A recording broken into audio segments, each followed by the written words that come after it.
Hello there, everyone. All my followers of darkness, shadow scavengers, and villain aficionados, welcome, bienvenue. I'm your host, Lord Shadows, and welcome to one of my good old-fashioned review episodes. And today, finally, I got a chance to share with you guys my own personal thoughts about the Thunderbolts. Now, I do know they have an alternate title when it comes to this movie and everything, but so far, I'm just gonna stick with the Thunderbolts, and maybe somewhere near, down the line, in the near future. I might call them with that alternate title. But so far, I'm sticking with the Thunderbolts. Now, before I go to my overall review, I just want to tell you that this movie for me was an experience. Yeah, I will even call this movie as one of the most unusual MCU projects they ever did. And sometimes those kind of projects, for me personally, they have a warm welcome. Yeah, because because like the style of the movie, which I'm going to talk about a little bit later on about the tone and everything, but I just want to tell you, like, it was a very interesting, but at the same time, positive adventure. That's the way how I would have put it for this movie. You know, there was a lot of things they changed, which, like I said, it goes a little bit out of the way of the traditional MCU movies, and I still think it's a welcome element, or should I say a welcome change. But anyway, without any further ado, let's start with this, shall we? So basically, anyone who hasn't seen the Thunderbolts yet, the premise is basically you have this group of anti-heroes caught in a trap, orchestrated by yours truly, the Fontaine, of course, who else? And now basically they have to work together to kind of solve this, mysterious, dangerous mission, So there you go. Now, when it comes to the overall plot, I did mention a few seconds ago that this movie was quite an experience. Like I said, it was like one of the most unusual MCU movies I've seen. Ever since the beginning, ever since from Iron Man. But still, the way how they delivered, it was not strange, in a bad way. Absolutely not. Everything when it comes to the overall plot for me worked. It actually made me more and more interested as we go all the way towards the end. Like from certain slow elements from the plot, from certain faster elements of the plot. I felt that there was no plot hole. There was no elements that should have been explored more. I think with everything they had, they delivered. And it was with a kind of this type of plot they had for the Thunderbolts. So overall, the plot for me was never the negative when it comes to story wise and everything, because even though, like I said, it is one of the most unusual and strange MCU projects they did, but still for me it's a welcome one, because the way how, because even though for some people it might sound strange, but one of the most important thing is, of course, how it's delivered. And for me personally, the Thunderbolts actually delivered plot wise and the style and everything. So when it comes to the plot, I didn't have any complaints at all. Like I said, in general, for me, everything had its place. None of it fell out of it. Sure, there are some slow moments. There are also some fast moments and everything. But overall, everything had its place. So in the end, I went out of the theater completely satisfied. Now, with that being said, I have to talk about the Thunderbolts. Now, if I had to choose out of all the Thunderbolts after seeing the movie, who is my favorite, I will go with the Red Guardian. I mean, the guy from Stranger Things, I liked him in Black Widow as Red Guardian, but after Thunderbolts, I started to love him even more. He was hilarious, from those his bonkers inspiring speeches to certain jokes, certain character arc moments that he had throughout the entire movie. The way, also the conversations between him and Yelena, this guy, this character is amazing, and I cannot wait to see more of him in the future. And I always, and after the end of the movie, I felt like he was a great addition to the Thunderbolts. At first, when he was announced he was gonna be part of the Thunderbolts, I was like, okay, okay, that's a little bit unusual and everything. But after seeing the movie, oh, he deserved it. He fucking deserved it. Now, besides the Red Guardian, I do have to also talk about Yelena Belova. I really, really like her in this movie, and of course, I do agree with a lot of people when they said that she was the heart and soul of the movie. And I absolutely agree. Absolutely. From her character arc, the way how she was questioning her actions, her role in this world, the way how she was talking about the passing of Black Widow. Like I said, the conversations between her and Red Guardian, the self doubt and everything. And also the way how in the end she was trying to lead the Thunderbolts, to complete this dangerous mission and everything. Like, she was absolutely amazing. The actress did an amazing job portraying her 100%. So after the Red Guardian, she is my second. She's my second favorite, 100%. Now with that being said, I just simply cannot throw away U.S. Agent, Ghost, and Bucky. Every single one of those three, they also did a great job, portraying these characters and also, delivering them to the big screen. Because I think that for a lot of people who have seen the U.S. Agent, let's just start with the U.S. Agent, basically. For anyone who has seen the Falcon Winter Soldier, I've seen a lot of people not actually caring that much for the U.S. Agent, but after the Thunderbolts, I think they're gonna care about the character even more, or at least like find him interesting a bit more. Because like he was absolute. Because for me personally, he was great in this movie. The way, like, the guy who portrayed U.S. Agent, like, he was absolutely amazing, just like he was in the Falcon Winter Soldier TV show. Yes, like throughout the entire movie, he was an asshole and everything, and the way how he had like arguments with the Ghost and Yelena and every all the other members of the Thunderbolts and everything.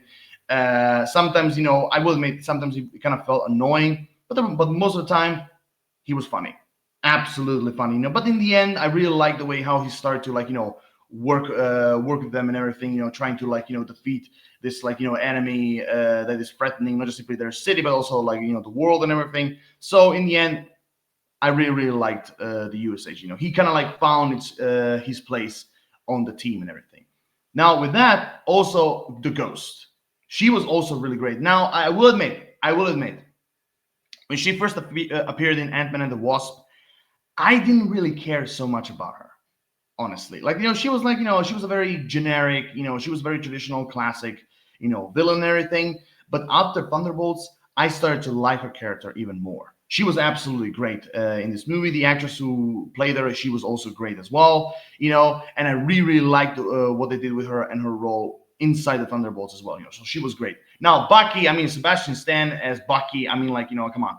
Like, he was in any project, in any MCU project he was in, he was absolutely great. And of course, he fucking nailed his role as Bucky, aka the Winter Soldier, or should I say, former Winter Soldier. Like the way how he was trying to find more information about Valentina Allegra de Fontaine to basically find the Thunderbolts, to use them to go up against her and everything, and then in the end working with them, trying to stop the threat and everything. In general, every single member of the Thunderbolts, well, not well, I would say every single member of the Thunderbolts, I have to tell you, wasn't left out. Let's just put it that way, because that's a little bit redundant, because of a certain twist that happens at the end of the movie, not the end of the movie, at the beginning of the movie, that even I didn't saw coming. But overall, besides that twist, all the other members of the Thunderbolts, they were all great and used in a really, really good way. None of them, for me, like I said, none of them for me felt like left out or underdeveloped. Every single one of them had their place. But if I had to choose two best, like I said, my favorite ones are the Red Guardian and Yelena Belova. Especially these two, because they were the Red Guardian was kind of the humor of the team, but the Yelena Belova was the heart and soul of the team. Absolutely. They were both amazing. Now, with that being said, I have to talk about this. Okay, I have to talk about Bob, aka the Sentry. Now, that's not a big spoiler, okay? That's not a big spoiler, because we all knew that this guy, who basically he's gonna portray the Sentry, okay? We all knew that. Some people might think oh my god, that is spoiler and everything. It's not, okay? Let me just be perfectly clear. It is not. And I have to say that Lewis Pullman, he was absolutely amazing as Bob, or the Sentry. He was great. First and foremost, my history with the Sentry. Okay, I was introduced to the Sentry throughout the, of course, Marvel comics and everything, and I always thought he was one of those most underrated Marvel characters, of all time. Because I always thought that he should have been explored not simply like on the big screen, but also like on the smaller screen as well. Because I always thought of him as literally the Marvel Superman, basically, but more flawed, more complicated than Superman. But anyway, throughout the comics, he appeared like quite a few times, and I always liked him more and more. Now, Pullman, the way, like I say, the way he portrayed Bob, the overall origin of the Century, and the way how he was revealed as a Century, not to mention including the Void storyline and everything. I thought like what they did with the character was absolutely amazing, absolutely amazing. Now, I will admit there were some things that they changed when it comes to like the Sentry's background and everything, but even still, for the movie Sentry, they did a really, really great job. I mean, from like the like I say, from his origin story, from like the way how he's discovering his powers, kind of like discovering what happened to him, who he was, in his past life, all the way when he basically accepted the role, as the Sentry. Like I said, all the way through the Void storyline, which is kind of like the kind of like the dark side of Sentry. Basically, that's what basically the Void is. All the way till the end. It was absolutely amazing. Absolutely amazing. But one of the things I really love about Bob, or should I say the Century, is his relationship with Yelena Belova. Like their relationship throughout the entire movie was I think one of my most favorite parts when it comes to the Century's character. Absolutely. And I do have to say the way how they showed his costume. Oh my God. I was geeking out. I'm not kidding you guys. When I saw the Sentry in his costume, in his iconic costume, I was geeking out. I was geeking out. He looked absolutely amazing. Absolutely amazing. Now, to repeat again, they did change some of the things when it comes to the Sentry's origin story, and they did well. I mean, I heard some stories they're gonna also kind of lower down his abilities and everything, because like in the comics there's like I told you, in the comics he's basically Marvel Superman. He can do a lot of things. He's literally one of the most strongest beings in the Marvel universe. When it comes to superheroes and everything. So I can definitely see they kind of toned down his abilities a little bit, or maybe or maybe what they shown was basically the tip of the iceberg. I don't know. But overall, I was completely satisfied the way how they treated the Sentry in this movie, and the overall introduction, should I say, to his character. I really liked, like I said, all the way from background to the revelation of his name, to kind of where the Sentry comes from. Like I said, through the costume, also the storyline of the Void. Now, I had to talk about the Void. Okay, that was when I first saw there was this. They decided to go with the Void storyline, which is also one of the most iconic Sentry stories, because Sentry in the comics, one of the things he always had was a split personality. Because, like I said, Sentry, unlike Superman, he's flawed and complicated and has some problems. And one of them is a split personality. And the other part, like on one side you have Sentry, on the other side you have the Void. And basically, the Void, like I said, he in the comics looked like the dark side of Sentry, and basically, if I remember correctly, his design was like long black hair, red suit, like black belt with like a shiny ass and everything. I think it was and like red eyes, I think, or something. I think it was something like that, even though the actual Void looked way more demonic in the comics. But what they did with the Void in this movie and the overall look of it, oh my God, the Void look, not just simply scary, but intimidating as hell. And again, another part of Sentry's story that I thought it was really, really well used. Absolutely well used. So overall, as an introduction to the Sentry, I was completely satisfied, really, really happy, and I cannot wait to see more of Sentry in the future. And also one of the things that, speaking of like Bob, aka the Sentry, one of the things I also do have to mention is I really love how in this movie they explored, mental health. Because like basically mental health, it mostly involves the character of Sentry, and the way how they use that element that in the real life, it is a problem, but the way how they used it in this movie to kind of like, delivering this sort of like, messages and everything, absolutely amazing. It was absolutely amazing, really, really well used. Absolutely. So overall, again, in general, Bob, aka the Sentry, he was absolutely amazing. And one of the things I was really shocked that he even had some comedy moments, in this movie. That is the one thing that really threw me, that really caught me off guard. That's what I was trying to say, which is a welcome one for me at least. Now, with that being said, I also have to talk about her, Valentina Allegra de Fontaine. Now, we have seen her, throughout the entire MCU, we have seen, I think she only appeared twice. I think she appeared, at the end of Black Widow, and I think she appeared in The Falcon Winter Soldier. I think, those are the only two times that she appeared. Maybe, she appeared more, I don't know. But so far, those are the only two I remember. Valentina Allegra de Fontaine. First and foremost, I just have to tell you, Julia Louis-Dreyfus, the way how she portrayed this character, she was great. Because, mostly when it comes to her character, mostly she was surrounded with, comedy and everything, from certain, from a certain dialogues to her personality, to the way how she moved, how she acts, and everything. She did a really good job, but also at the same time, she also did a really good job to make me hate her throughout the entire movie, because she is such an asshole throughout the entire movie. I mean, the comics, I do know that Valentina Allegra de Fontaine, she was supposedly kind of like the counterpart of Nick Fury as a person. Some people even might say that she's kind of like the Marvel version of Amanda Waller and everything, but more more cocky, more humorous, and maybe even a little bit more energetic and everything. But I do remember from the comics that she also I know that she was kind of like a triple agent or something, that she worked for Leviathan, but at the same time she was working for SHIELD and Hydra, I think. She was even though, again, I don't know too much about her from the comics, but I always found her character to be a little bit interesting.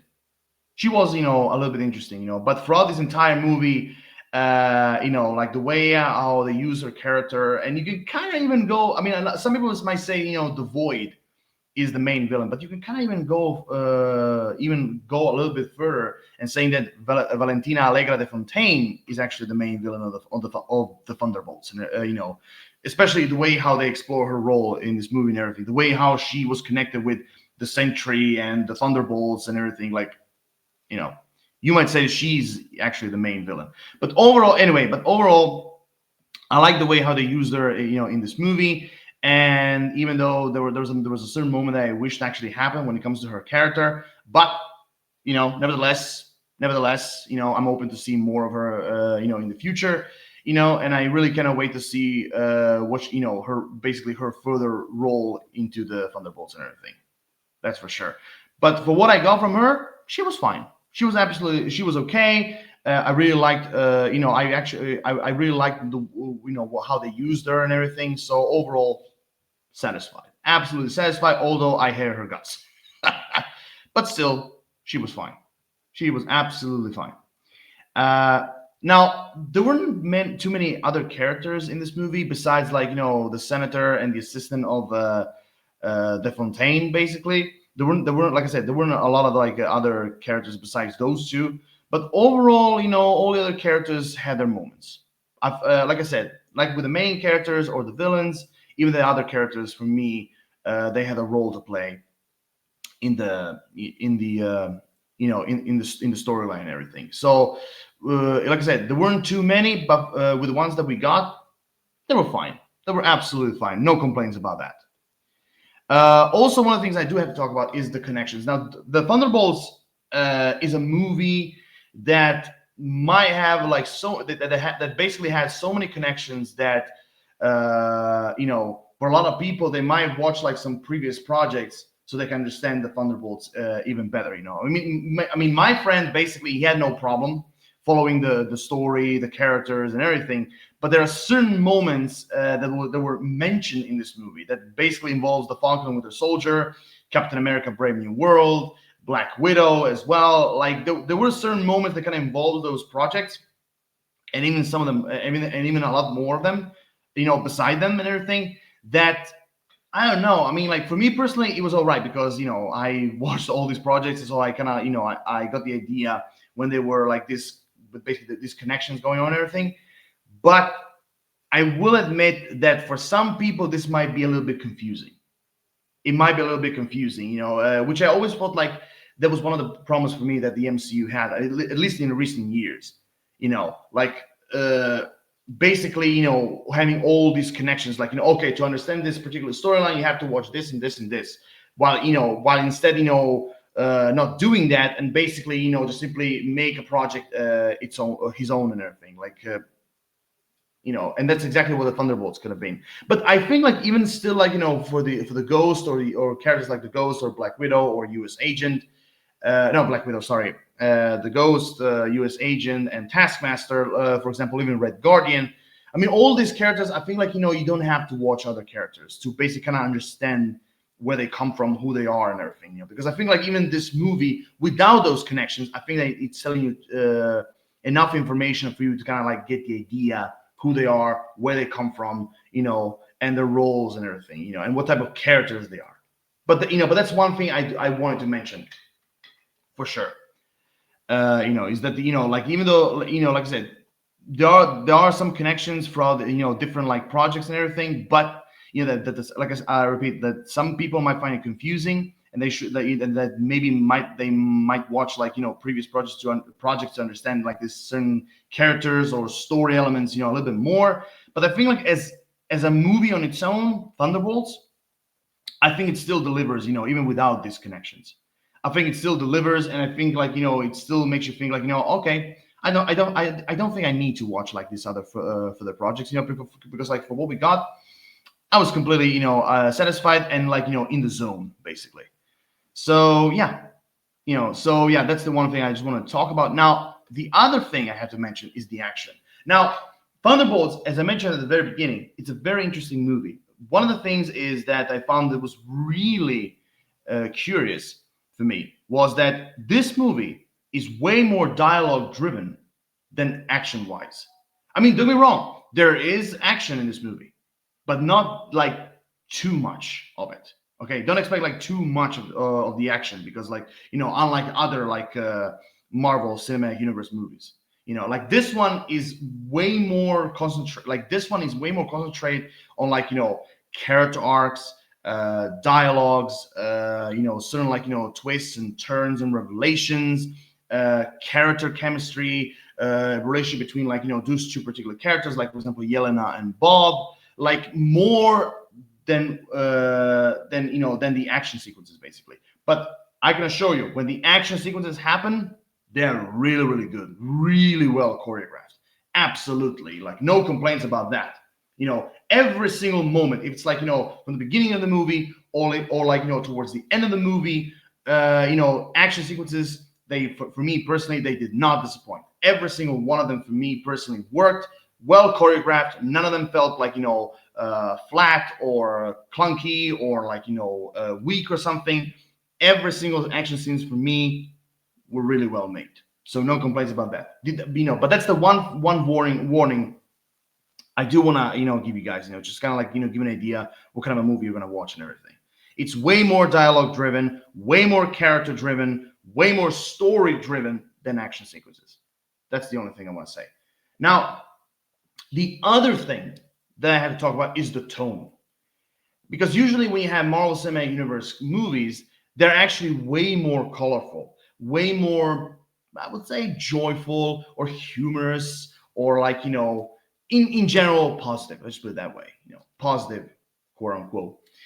This one, however, felt more serious, felt more dark, felt more like, noir, or even like, well, not noir, but like gray zone, basically, when it comes to, like, the tone. Like, there were some, like, humorous moments, 100%, especially with, like, Red Guardian or the U.S. Agent, as I said, maybe sometimes with the Sentry as well. But again, those are, like, very small bits and pieces, because the majority of the entire movie is way more serious, darker, and basically, and not as much as colorful as the other MCU movies are. which I always thought it was really, really interesting, really a really interesting choice. And for me personally, it delivered, because like I said, sometimes you need to have this a little bit different out of the ordinary projects, in a franchise like the MCU. And I think again, I think that Thunderbolts is a welcome one, and so that when it comes to the overall tone, no complaint about that. Absolutely. Absolutely. And with that, I'm going to go with my final thoughts, which is basically, in the end, I really, really liked the movie.